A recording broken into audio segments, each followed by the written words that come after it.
10-15 minuta pyetje, sigurisht për gjithë panelistët. Unë jam duke moderuar, po desha të më sintoni pyetje.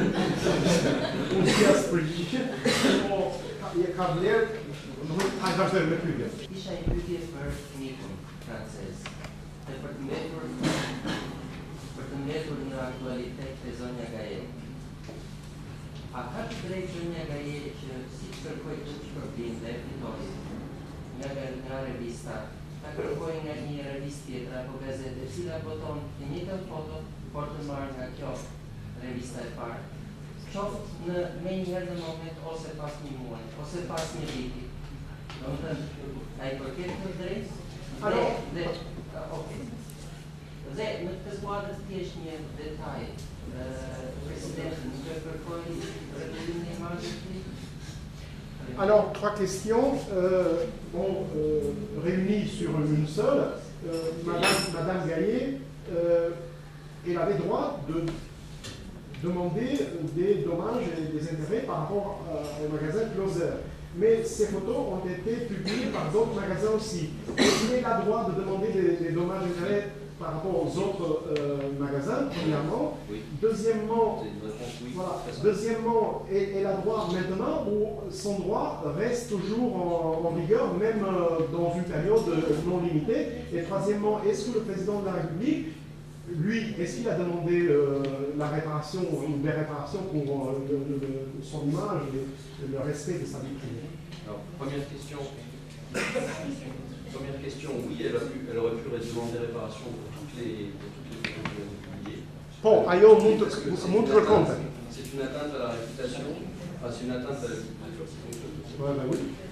C'est une atteinte à la vie privée. C'est pour la caméra, c'est pas pour la salle. C'est une atteinte à la vie privée qui est une atteinte à la vie privée qui se renouvelle à chaque infraction. Enfin, c'est pas une infraction en l'occurrence, à chaque répétition du dommage. Pour ce qui concerne... Pour montrer le compte, une petite gazette de revista su patrocinato. Alors, si c'est bon. La deuxième question, c'était par rapport au président. Dans le temps, est-ce que son droit s'expire ou pas? Alors, bien sûr, il y a une prescription. Alors, sur le plan pénal, c'est de 1 an. Mais si elle porte plainte, elle a porté plainte pour une autre affaire où on l'a photographiée à l'intérieur de sa voiture, où on a porté atteinte à l'intimité de sa vie privée. C'est la deuxième plainte qui court en ce moment, évidemment il n'y a pas encore de décision, qui est une infraction aussi d'atteinte à la vie privée, parce qu'on considère que l'intérieur de la voiture c'est une sphère privée et qu'on n'a pas le droit de prendre une photo à travers la vitre. Donc ça c'est quelque chose qui se prescrit par 1 an, mais sinon l'infraction, la réparation du préjudice est limitée dans le temps, il y a une prescription. C'est pas dans 25 ans qu'elle pourra porter plainte. Puisque en fait le préjudice qui est l'atteinte à l'intimité de la vie privée disparaît à mesure que le temps s'écoule. Donc personne n'a intérêt à attendre trop longtemps parce que du coup il y a moins d'argent. Por sigurisht që është e drejtë e parashtrimit dhe nëse nuk e kërkon brenda një kohe, nuk mund ta kërkojë pas 25 vjetësh, por në fakt ajo po vazhdon po kërkon për faktin se disa magazina i kanë fotografuar brenda veturës së vet personale dhe nëse fotografon personi brenda veturës, sikur ta kesh fotografuar brenda shtëpisë dhe këtu fillon që mund të dënohesh nga pikpamja e drejtës penale. Por sigurisht asnjëri nuk ka interes të shtyrë këto gjëra shumë, sepse ideja është që çdo njeri do ta fitojë paranë menjëherë dhe menjëherë. Quant au président François Hollande, il aurait pu demander réparation de son préjudice. C'est un choix, il ne l'a pas fait, il aurait pu porter plainte aussi, il ne l'a pas fait. Il a décidé de ne pas aller en justice pour demander réparation de son préjudice. C'est un choix. Le précédent président Sarkozy avait fait le choix contraire. Très souvent, il avait été faire des procédures pour demander réparation. Mais il y avait Et la dernière question, c'était...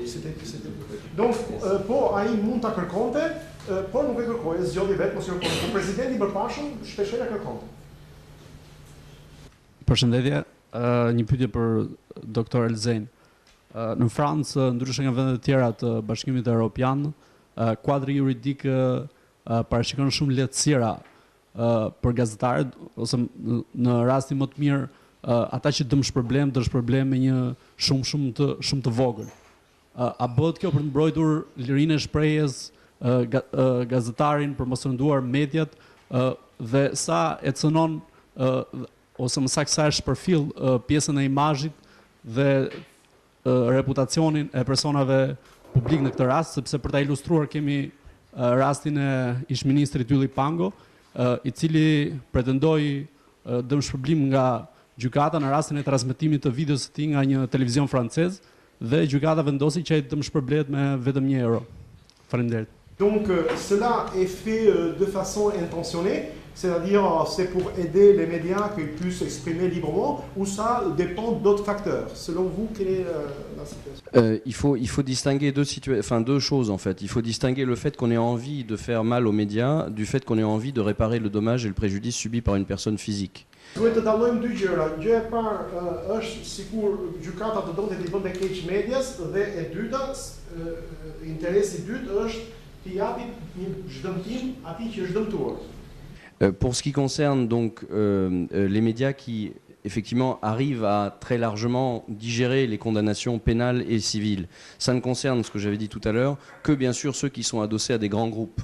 Les autres, qui ont un modèle économique un peu plus fragile, ont bien évidemment beaucoup plus de mal. Shikoni, thotë, problemi është që të qartësojmë edhe një herë. Për sa i përket atyre mediave që janë lidhura me grupe të mëdha, këto gjobat në planin ekonomik nuk ju bëjnë asgjë, janë si një pickin mize. Por ama thotë, këtu ka një situatë tjetër, pse? Sepse për mediat më të vogla, këto ndëshkime janë të rëndësishme dhe ato vuajnë shumë nga këto. Pra, situata favorizon ato që janë më të fuqishme ekonomikisht. Ato kanë të drejtë shajnë.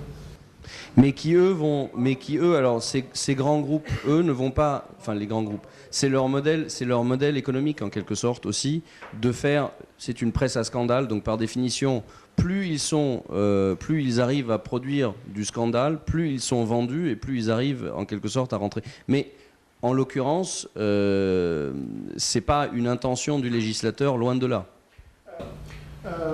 Por duhet të vendos edhe një herë në mënyrë të saktë theksin në një vend që kur është fjala për mediat e skandalit, shtypin e skandalit, gjobat bëjnë pjesë në modelin e tyre ekonomik. Dhe unë këtë doja të thosha. Domethënë, sa më shumë i vën gjoba, aq më shumë atyre ju vlen kapitalet financiare dhe ekonomike. Pra ka të bëjë me modelin ekonomik. Kurse nuk është në interesin e gjykatësit që ta ketë bërë kastile këtë që t'i ndihmojë, po situatat janë të tilla që ky është rezultati. Pyetja ime është për zotin Dervishi. Në fund të referimit ti dha një konkluzion, kurse ku të mundesh, por jo te gazetari. Në fakt, a ndolle kundërta në Shqipëri dhe a rrezikon kjo gazetarinë e mirëfillt kur shohim që realiteti shqiptar na dëshmon çdo ditë edhe protestat e gazetarëve që për muaj tërë nuk marrin pagat apo që në fund kanë punuar pas disa muajsh më pas flakën në rrugë. Dhe si në gjykimin tuaj si mund të korrigjohet kjo, të mos kemi më këtë realitet në median shqiptare? Pyetja është shumë e vështirë dhe nuk e dia do të mund të kënaq me përgjigjen. Aktualisht ne kemi një kaos, dhe përmendi pak profesor Fuga në fillim, do të thënë kush është më rrezikshëm, monopoli, oligopoli, ku të duopoli apo kaosi. Unë mendoj që jemi në ekstremin e fundit, sepse kemi shumë operator mediatik, kemi shumë gazetar, edhe tregu thjesht nuk e mban dot Shqipërinë me 100 kanale kablore, 60 televizione, 30 gazeta të përditshme, edhe gazetat e përditshme, do të thënë çfarë bëjnë në një farë mënyrë. Nuk është se ka shumë gazetar, veti e provon. Gazeta i ngjajnë deleve që i qeth një bari. I kontrolli vertikal. Çohet një komunikat shtype, ajo shkon shpërndahet horizontalisht në përgjithë të tjera. Rrugdalja është tek cilësia. Do të thënë, kur ke bërë investime 5 milionë euro, 3 milionë euro për të ngritur televizionin, pyetja është sa ke harxuar për të bërë trajnimet gazetarëve. Dhe ndonjëherë përgjigje është zero. Dhe fal kujtun Konrad Adenauer apo fondacionet e tjera dashamirëse, lidhemi dhe janë mundësitë për të bërë gjëra të tilla. Shpëtimi është tek diferencat te cilësia. Për momentin jemi tek kakofonia. Do të ketë gazetar pa punë, them me dhimbje. Do ketë gazetarë që meritojnë të jenë pa punë, e them jo pa dhimbje, domethënë jo me dhimbje këtë. Edhe do të qëndrojnë më të mirët, që do të bëjnë, të themi, diferencën. Zotin Dervishi, një pyetje. Në kodrin e konkurrencës mediave, edhe për kostat e ulët që kanë gazetarët e rretheve, ose të rajoneve. Kostan e ulët. Sepse po ta përllogarisim, do të thënë me 10 gazetarë ju merrni 120 kronika, ndërsa me sa gazetarë keni në studio, do të thënë gazetarë të cilët janë afërsisht më të mirë, janë më të mirë të kuptohet në qendër, por thatë që nëse s'ka përvojë, ai mund në 2 ditë mund të bëjë një kronik, ose një kronik në ditë, ose një lajm ditë, çfarë si ka kjo. Por kur themi përkohës kemi parasysh sepse ai ka gazetarin, ka operatorin, ai i rrethit nuk e ka. Pyetja është kjo. Ai shikoni të mundur që për audiencë të shtoni numrin e gazetarëve në rajone edhe për konkurrencë. Si e shikoni ju si drejtues? Zyliftar. Do të thënë gazetari që paguhet më shumë edhe se sa një gazetar që punon në redaksin qendror është gazetari Korçës. Ai ka qelluar më punëtori më i miri në një farë mënyrë. Problemi për gjithë gazetarën rreth është i tillë se veprot një lloj sindikate, do të thënë ti largon një nga puna se nuk performon, edhe gjithë tjerët solidarizohen me të se ofrohet njëri në të tjerët. A kanë ata kosto më të lirë? Themi po dhe jo. Unë e përmenda që aktualisht janë të dy punësuar. Do të thënë nuk është se është njëri i punësuar gjithkohën. Janë njerëz që punojnë në televizion lokal, për një gazetë sporti apo një gazetë tjetër, kanë dhe këtë kontribut të përditshëm. Nuk ka të bëjë, do të thënë çfarë ndodh. Edicioni më i mirë i lajmeve kur analizohet në mbledhjen javore, dhe lajmet më të mira janë lajmet që janë jashtë sallave. Edhe jo rrallë janë lajmet që janë jashtë Tiranës. Dhe jo rrallë janë lajmet që i kanë një apo dy korrespondent mirë. Për fat keq ne kemi vetëm një e gjysmë, do të thënë, le të themi 2, që janë të mirë, kuptojnë dhe sjellin gjë televizive. Nuk, do të thënë, nuk jam krejt dakord, nuk janë edhe më të lirë, saksisht. Do të thënë, po tek politika që mund të jepë në media qendrore, në konferencë në njëra tjetër, supozojmë Top Television Plus. Po, do të thënë, nuk kanë, se politikë është fjalë e madhe, nëse kemi ne politikë, ti kërkon më të mirin, edhe kërkon, ka një të mirë në Vlorë, do të thënë do ta provoj një mirë. Po pra këtu është ajo. Hajde mos e bëjmë diskutim. Faleminderit. Atëherë pyetja e fundit Beatrice, që ju thash është studiuse në qendrën kombëtare të përtimit shkencor në Francë dhe merret me komunikimin dhe marketingun, por që ka ardhur si dëgjuese dhe modestisht nuk pranoi që të kontribuonte shumë për një herë tjetër. Okay, okay. I do not know much about Albania nor about media actually, and it's worse for media in Albania. So I'm sorry, but I have a very theoretical question for the two first speakers. If I'm here and I take a picture of this room, this class, and I put this on my Facebook account, I put this on my Twitter account, and then I put this on my YouTube channel or so on, could I be considered as a media? And in this case, is this information free? Is this still a public good? So is there any problem of pricing? That's for you, Professor Fuga. And if I go back to the Michael Porter's framework, can I be considered as a potential entrant in the market? And so the whole question is, could social media enhance the level of competition on the Albanian market of media? For the second part of the question, the answer is yes and no. Yes, in terms of the news, what's happening, an accident, story somewhere. No, in the part of, because you need professionals to give the answer why, what's next, and background informations. En ce qui concerne le rapport entre la gratuité de l'information et le fait qu'il s'agit d'être considéré comme un bien public, c'est ça, sur la communication en ligne. Exactement. Si je suis un média, oui, je produis une information gratuitement, donc j'ai plus de problème pour financer le bien public, et donc du coup je peux considérer qu'il n'y a plus de marché monopolistique. Oui, c'est ça. Donc, moi, pour être un peu bref, je suis de cet avis-là que la gratuité sert une meilleure information du public, et donc ça rend le citoyen toujours plus informé, et donc c'est une mission de service public. Mais de l'autre côté, la gratuité rend le prix de l'information sur le marché et produit une tendance qui va vers la valeur, le prix zéro de l'information. Et au moment où l'information va vers le point 0 euro, 0 lek, c'est-à-dire c'est le marché de l'information qui tombe à l'eau. Donc il n'y a plus de possibilité pour les entreprises, sauf s'ils essayent d'être financés par la publicité ou d'autres sources. Donc, il y a, à mon avis, d'après mes lectures, deux équilibres à tenir. Donc, avoir toujours plus d'audience en essayant de trouver plus de publicité, mais plus de publicité, normalement, pourrait réduire les audiences parce qu'il y aura moins d'informations. Et deuxièmement, cette opposition entre la rentabilité de l'entreprise de pouvoir produire de l'information et la capacité d'informer toujours plus d'audience.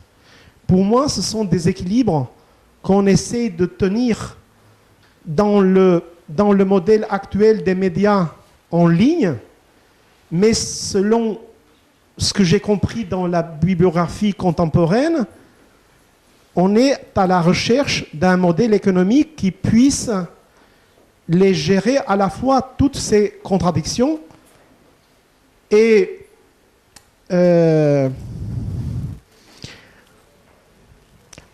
y a des chercheurs français, par exemple, qui disent qu'il y aura une information à deux échelles, à deux niveaux, c'est-à-dire une information professionnelle et utile, valable et de qualité qui sera payant, et il y aura un deuxième niveau d'information pour les masses qui sera gratuit de base, et comme ça on pouvait équilibrer les deux. Bon, voilà un tout petit peu ce que je pouvais penser. Më falni, do me thënë pyetja ishte që nga njëra anë nëse ne do të kemi një informacion falas dhe këtu do të kishim respektin e të mirës publike se do informonim gjithnjë më shumë qytetarin, atëherë çfarë do bëj me mua si një sipërmarrje që jam në treg?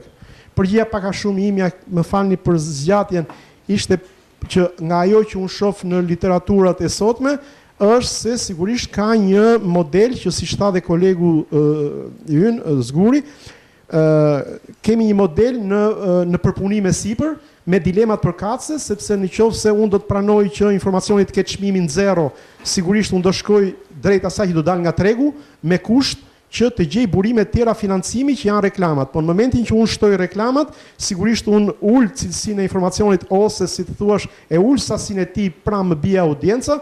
Dhe po kështu, në momentin që unë bëj një informacion të lirë, vërtet unë mund të informoj më shumë, por cilësia e informacionit tim sigurisht do të bjerë në një farë mënyre. Dhe këto dilema sot po përpiqen të ekuilibrojnë, është një model në kërkim e sipër dhe ka shumë kërkues në medierëve dhe francez, dhe ai që kemi përkthyer së fundi Scherer, i cili thotë siç duket interneti dhe mediat online po shkojnë dhe drejt modeli ku një informacion cilësor shumë i profesionalizuar po bëhet gjithnjë më shumë me pak, me para, dhe pastaj ka një informacion baze për qytetarin i cili është i lirë dhe kështu kanë filluar të ekuilibrojnë. Po sigurisht janë përgjigje që janë shumë të vështira, shumë të komplikuara. Il me semble que dans ce qu'a évoqué Béatrice, le fait que tout le monde s'improvise journaliste, puisque c'est un peu l'idée, les réseaux sociaux, le fait de mettre en ligne le chat qui se fait écraser par mon voisin, etc. Tout ça, ça fait partie un peu du journalisme un peu, j'allais dire, accessible à tout le monde. Il me semble que dans un contexte pareil, le rôle des médias, entre guillemets, traditionnels, mais des entreprises médiatiques traditionnelles et des journalistes, du coup, de formation, est fondamental parce que c'est eux qui jouent le rôle de filtre et à condition qu'il soit effectivement suffisamment indépendant autant qu'on puisse l'être en tant qu'être humain, puisque d'un côté il faut manger, de l'autre côté il faut survivre, de tous les points de vue qu'on pourrait survivre, à condition que cette relation, cet équilibre ne soit pas rompu, il y a au contraire, j'allais dire, plus de possibilités pour ces médias traditionnels et ces structures traditionnelles d'exister à mesure que justement cette information est de plus en plus nombreuse, de plus en plus diversifiée et surtout de qualité de moins en moins grande en raison de sa massification en quelque sorte. Atëre profesor Elzen thotë që atë që Beatrice donte gjithashtu të vinte në dukje është se tashti me komunikimin në linjë edhe fqinjit me njëri tjetrin mund të thonë çfarë të duan për njëri tjetrin dhe ka gjithmonë e më shumë një publik që harxhon orë të tëra te ky komunikim i cili, si thuash, është një improvizim i një tashtuquajturi gazetarie, po që në fakt s'është e tillë dhe është shumë jo profesionale. Mirë, po problemi është që ky komunikim ha pikërisht nga fusha e komunikimit mediatik dhe çfarë ndodh tashti? Ndodh ajo që gazetarët të cilët janë profesionistë, nga një anë sigurisht mirë do duan që ta kenë ta japin lirë dhe pa shpenzime informacionin e tyre, mirë po njeriu do të dhe të mbijetoj, do të edhe të haje, ku di unë se çfarë, prandaj duhet edhe të paguhet. Çfarë ndodh në këto situata? Mua më ndodh, thot, mua sipas meje, këtu gjendet dhe burimi i asaj që nëse modeli ekonomik i mediave në linjë është i tillë që nuk justifikon punën e gazetarët, atëherë ka një ringjallje të interesit për mediat klasike, sepse mediat klasike funksionojnë me një model që gazetarin mund ta mbështesin nga ana financiare më mirë se sa modeli tanishëm i mediave në linjë. Pra këtu unë shikoj një, si thuash, një lloj ekuilibrimi edhe për tu menduar. Kjo është pak a shumë ideja. Atëherë ka në një merak tjetër, jo, në emër të qendrës edhe të departamentit edhe të panelit, ju falenderoj shumë, falenderoj profesor Elzen, falenderoj Beatricën, falenderoj dy kolegët që erdhën edhe paraqitën, edhe juve shumë për kontributin edhe për këtë forum, edhe një herë fondacionin për ndihmën që na jep. Falenderoj.